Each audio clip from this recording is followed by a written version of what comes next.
नमस्कार दोस्तों, मैं मुकेश प्रीत सिंह फिर से आपका स्वागत करता हूं आपके अपने YouTube चैनल पर। और आज हम कर रहे हैं साइकोलॉजी का डेली क्विज #12। क्वेश्चन शुरू करते हैं। सबसे पहले है अपने पास, निम्न में से बाह्य प्रेरक कौन सा है? पुरस्कार, दंड, सम्मान या उपरोक्त सभी। देखिए, प्रेरक दो प्रकार के हैं, आंतरिक है और बाह्य है। तो अपने बाह्य प्रेरक बताना है, बाह्य कौन सा है। देखिए, आपको कमेंट करके आंसर बताना है। लाइव चल रही है क्लास, आप कमेंट कीजिए और 5 सेकंड का समय मिलता है। अपने इसका आंसर देखते हैं। तो पुरस्कार, दंड, सम्मान ये सभी के सभी क्या हैं? बाह्य प्रेरक हैं। तो सही आंसर इसका क्या हो जाएगा? Option number D. आगे देखिए, प्रेरणा कार्य को प्रारंभ करने, जारी रखने और नियमित करने की प्रक्रिया है। सबसे इम्पोर्टेंट डेफिनेशन है प्रेरणा की। तो किसकी है ये आपने बताना है। कथन किसका है ये? रोस का, वुडवर्थ, गुड या स्किनर का। 4 ऑप्शन है आपके पास। साथ ही साथ जिन्होंने चैनल को सब्सक्राइब नहीं किया है ज़रूर कर लें और वीडियो को शेयर ज़रूर करें। सही आंसर देखते हैं इसका। तो सही आंसर क्या होगा? गुड, यानी ऑप्शन नंबर सी। गुड ने कहा है कि प्रेरणा कार्य को प्रारंभ करने, जारी रखने और नियमित करने की क्या है? प्रक्रिया है। सामाजिक प्रेरक बताना आपने कौन सा है। देखिए, सामाजिक प्रेरक इनमें से कौन सा होगा? भूख है, प्रेम है, प्यास है या आत्मगौरव है। सामाजिक देखिए कौन सा इनमें से। तो आप सभी को पता लग गया होगा कि सामाजिक प्रेरक जो है वो कौन सा है? आत्मगौरव, यानी कि option number D. 4th number question देखिए, मनोविज्ञान में प्रेरणा से अर्थ क्या है? अब मनोविज्ञान के अंदर जब अपनी प्रेरणा वर्ड देखते हैं तो प्रेरणा से क्या मतलब होता है? आंतरिक उत्तेजना होता है, बाह्य होता है या उत्तेजना होता है केवल, या उपरोक्त सभी। सही आंसर बताना है आपने कि मनोविज्ञान के अंदर अगर अपने कहीं प्रेरणा शब्द पढ़ते हैं तो उसका क्या मीनिंग रहता है। तो प्रेरणा का मतलब मनोविज्ञान के अंदर क्या रहता है? हमेशा आंतरिक उत्तेजना। ऑप्शन नंबर ए बिल्कुल राइट है, आंतरिक उत्तेजना। आगे देखिए, मनोविज्ञान व्यवहार का शुद्ध विज्ञान है। बड़ी ही अच्छी डेफिनेशन है ये और कई बार आई हुई है क्वेश्चंस ये। तो बताइए कौन सा आंसर सही होगा? वॉटसन, स्किनर, वुडवर्थ या जेम्स ड्रेवर। आप डायरेक्टली ऑप्शन भी लिख सकते हैं ABCD, या फिर आप नाम भी लिख सकते हैं। वो लास्ट में कमेंट करके ज़रूर बताएं आपके कितने क्वेश्चन इनमें से सही हैं। तो चलिए आंसर देखते हैं क्या आएगा। वॉटसन। व्यवहार का शुद्ध विज्ञान अगर अपने बात करें तो किसने कहा है? वॉटसन ने। ब्रेल लिपि से किसको पढ़ाया जाना चाहिए? अब देखिए, ब्रेल लिपि जो अपने देखते हैं, ब्रेल लिपि जो है तो वो किसके लिए होती है? उससे बहरे, अंधे, गूंगे या विकलांग किसको पढ़ाना चाहिए इनमें से? तो आप सभी को पता है ब्रेल लिपि जो है वो किसके लिए होती है? ब्लाइंड जो होते हैं उनके लिए, यानी अंधों के लिए। ये कुछ उभरे हुए अक्षर रहते हैं जिनको वो उंगलियों से फील करके और वो उसको पढ़ पाते हैं, तो वो ब्रेल लिपि कहलाती है आपकी। स्वयं प्रत्यय के निर्माण में सहायक है। स्वयं प्रत्यय जो है उसके निर्माण में क्या सहायक है? अभिप्रेरणा, बुद्धि, स्वास्थ्य या अभिक्षमता। तो राइट आंसर इसका क्या आएगा? अभिप्रेरणा। आगे देखिए, अधिगम अधिगम तक पहुंचने के राजमार्ग को क्या कहते हैं? 4 ऑप्शन आपके पास। उद्दीपन, प्रवाहिता, संवेदना, अभिप्रेरणा। अधिगम तक पहुंचाने के राजमार्ग को क्या कहते हैं? आई होप आप सभी का सही है, अभिप्रेरणा। अभिप्रेरणा इसका बिल्कुल राइट आंसर है। देखिए, ये वीडियो को लाइक ज़रूर करें और शेयर करें, और अगर आपने चैनल को सब्सक्राइब नहीं किया तो ज़रूर कर लें। किसी 10 वर्षीय बालक की मानसिक आयु 14 वर्ष है तो वह क्या कहलाएगा? प्रतिभाशाली, सृजनशील, मंद बुद्धि या जड़ बुद्धि। 10 वर्ष का बालक है लेकिन उसकी जो मेंटल एज है वो 14 वर्ष के बराबर है, 14 वर्ष के बालक या बालिका के बराबर है। तो देखिए, उसका जो कैटेगरी आएगी वो क्या आएगी, प्रतिभाशाली। एक वयस्क का कठिन परिस्थिति में बच्चों की तरह रोना किस प्रकार का प्रतिरक्षण प्रणाली है, क्षतिपूर्ति, प्रक्षेपण, पुष्टिकरण या प्रतिगमन। कल भी इस प्रकार का क्वेश्चन पूछा गया था एक, कल वाला जो जिन्होंने नहीं देखा है आप डिस्क्रिप्शन के अंदर लास्ट वीडियोस के लिंक दिए हुए हैं, आप उनमें देख सकते हैं।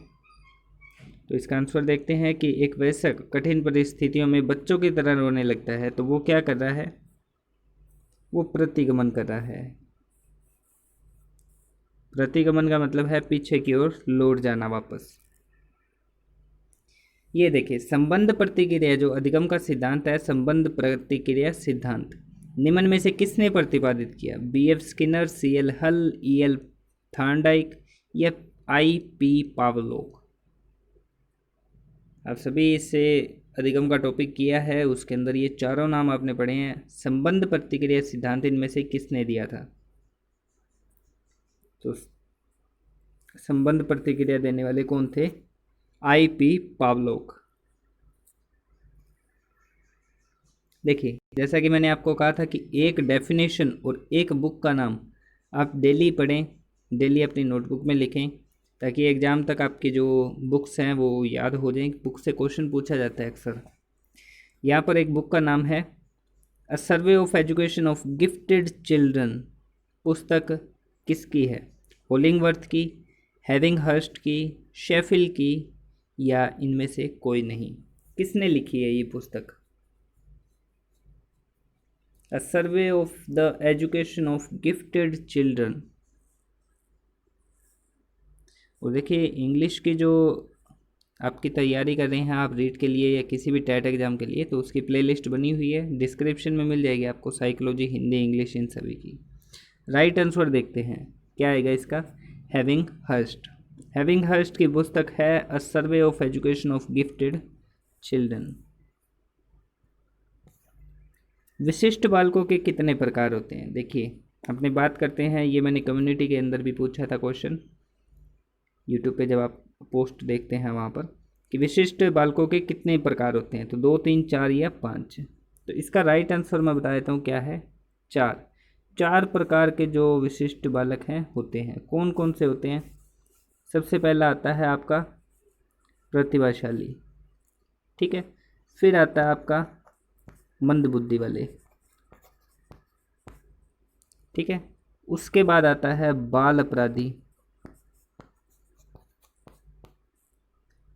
ठीक है, और चौथा जो है वो आता है पिछड़े बालक।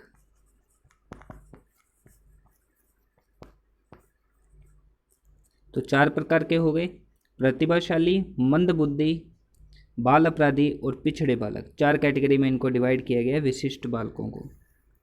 शेषवावस्था सीखने का आदर्श काल है। ये देखिए फिर एक शेषवावस्था की डेफिनेशन है कि शेषवावस्था सीखने का आदर्श काल है। आदर्श काल आप ध्यान रखें कि आदर्श काल किसने कहा था। ऑप्शन आपके पास कोल, क्रो एंड क्रो, वैलेंटाइन या स्ट्रिंग। आदर्श काल किसने कहा था, तो आदर्श काल कहने वाले कौन थे, वैलेंटाइन, ठीक है। अभिवृत्ति परिवर्तन के प्रकार हैं। अब देखिए अभिवृत्ति परिवर्तन के प्रकार बताने आपने, ऑप्शंस हैं 2, 3, 4 या 5। अभिवृत्ति क्या होता है, एटीट्यूड, और आप सभी को पता है कि ये एटीट्यूड जो है एप्टिस शब्द से बना है, जिसका अर्थ क्या होता है, तत्परता या मानसिक झुकाव, ठीक है। तो अभिवृत्ति परिवर्तन के कितने प्रकार होते हैं, 2 प्रकार। कौन कौन से, अनुकूल और प्रतिकूल। ये आप ज़रूर ध्यान रखें कि अभिवृत्ति जो है उसका इंग्लिश में एटीट्यूड बनेगा, और एटीट्यूड किस भाषा से किस शब्द से लिया गया है, एप्टिस शब्द से। यहाँ एस आएगा, कई बार आपको APTIC दे के पूछ लेता है, लेकिन यहाँ क्या है, एस है, ये एप्टिस। आगे देखिए, दृष्टि ध्यान का विस्तार मापन एक यंत्र द्वारा किया जाता है, कि जो दृष्टि ध्यान है उसका विस्तार, एक मापन जो उसका विस्तार का मापन किया जाता है एक यंत्र द्वारा, उसे क्या कहते हैं। ऑप्शन आपके पास टेचिस्टोस्कोप, मेट्रोनोम, ए और बी दोनों या इनमें से कोई नहीं। दो नाम है मेनली आपके पास। अब देखिए, मेट्रोनोम जो है वो सुनने का विस्तार मापन करने के काम आता है, मतलब सुनने या श्रवण का जो है विस्तार मापन, उसके अंदर काम आता है मेट्रोनोम। तो दृष्टि के लिए कौन सा है? टेचिस्टोस्कोप, ए ऑप्शन बिल्कुल सही है। आगे बढ़ते हैं। निम्न में से कौन मनोवैज्ञानिक नहीं है? ये आप जरूर ध्यान रखें कि कौन मनोवैज्ञानिक नहीं है। तो देखिए कौन कौन से इनमें से मनोवैज्ञानिक है, पहले वो देख लेते हैं। हल, वॉटसन और स्किनर, ये तीनों मनोवैज्ञानिक हैं। तो कौन नहीं है? जॉन ड्यूवी, ए इसका राइट आंसर हो जाएगा। आगे देखिए, एक विकलांग बालक अत्यधिक परिश्रम करके कक्षा में प्रथम आने का प्रयास करता है, यह किस प्रतिरक्षक प्रणाली में रखेंगे? अब एक विकलांग बालक है, वो अपनी कक्षा में अधिक परिश्रम करके कोशिश कर रहा है कि वो प्रथम आ जाए अपनी कक्षा में। तो वो क्या कर रहा है? पुष्टिकरण कर रहा है, प्रक्षेपण, प्रतिगमन और क्षतिपूर्ति। आपको इन शब्दों का मीनिंग जरूर पता होना चाहिए, इनकी डेफिनेशन, और एक एक एग्जाम्पल एटलीस्ट अपने माइंड में रखें कि प्रतिगमन का क्या होता है, प्रक्षेपण का, क्षतिपूर्ति का या पुष्टिकरण का। तो यहाँ पर इसका जो राइट आंसर है वो क्या आ जाएगा? क्षतिपूर्ति। विकलांग बालक परिश्रम ज़्यादा कर रहा है और वो भी कक्षा में प्रथम आने का प्रयास करने, ठीक है, तो वो क्या कर रहा है? क्षतिपूर्ति कर रहा है।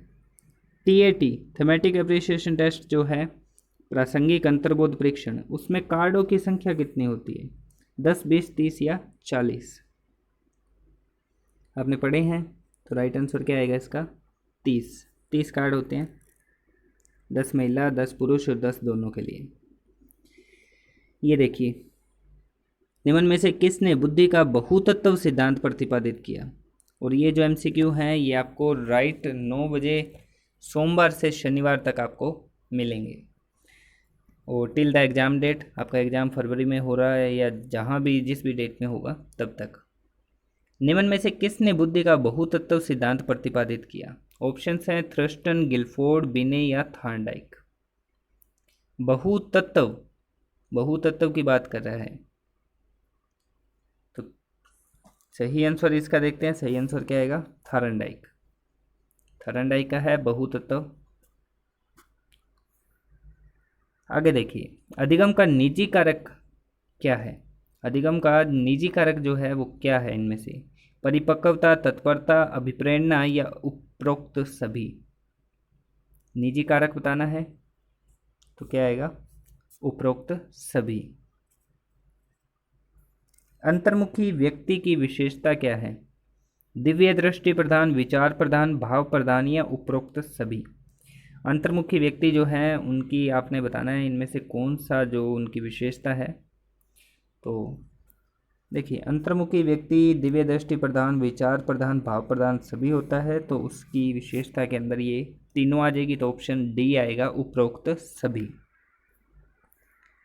गैरेट के अनुसार प्रेरकों के प्रकार कितने होते हैं? देखिए, प्रेरक का आपने गैरेट के अनुसार आपने 3 ध्यान रखने हैं। गैरेट है, थॉमसन है, एक और है। उन तीनों के आपने ध्यान रखने हैं, जिनमें से गैरेट के जो प्रेरक हैं वो कितने प्रकार बताए उन्होंने? 3 प्रकार। कौन कौन से हैं? देखिए, एक तो इन्होंने बताया है जैविक, ठीक है, फिर बताया है इन्होंने मनोवैज्ञानिक, तीसरा इन्होंने क्या बताया है? सामाजिक। 3 इन्होंने प्रेरक बताए हैं। तो कौन कौन से हैं? जैविक, मनोवैज्ञानिक और सामाजिक। ऑप्शन बी इसका बिल्कुल सही है। विशिष्ट बालक में प्रमुख विशेषता क्या होती है? मानसिक न्यूनता से ग्रसित बालक विशिष्ट बालक होता है, या प्रतिभाशाली बालक विशिष्ट बालक होता है? मेन विशेषता बतानी है आपने।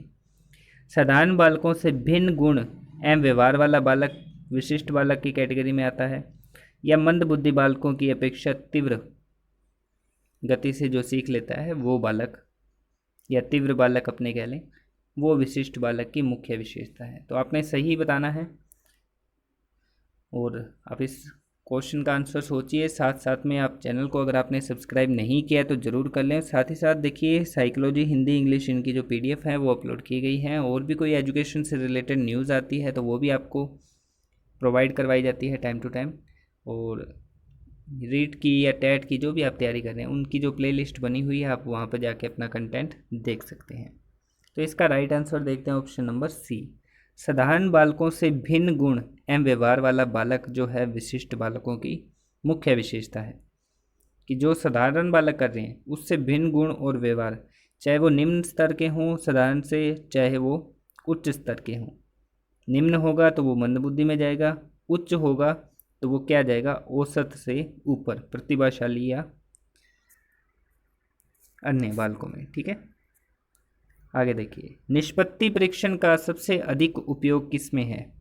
निष्पत्ति परीक्षण जो अपने करते हैं उसका सबसे अधिक उपयोग किसमें, अधिगम में है, प्रेरकों में, छात्र वर्गीकरण में या श्रेणी विभाजन में। अगर आपको क्वेश्चन अच्छे लगे तो आप कमेंट करके ज़रूर बताएं कि क्वेश्चन की कैसे हैं, और ये सारे लास्ट ईयर आए हुए क्वेश्चंस हैं। देखिए इसका जो निष्पत्ति परीक्षण है उसका सबसे अधिक महत्वपूर्ण उपयोग जो है किसमें है, अधिगम में। तो आज की वीडियो में इतना ही।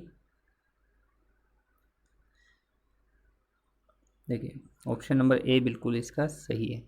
तो देख आज के 25 क्वेश्चन यहाँ पर कंप्लीट हो जाते हैं। कल आपको सेम टाइम जो है सेम क्लास रहेगी, सोमवार से लेकर शनिवार तक।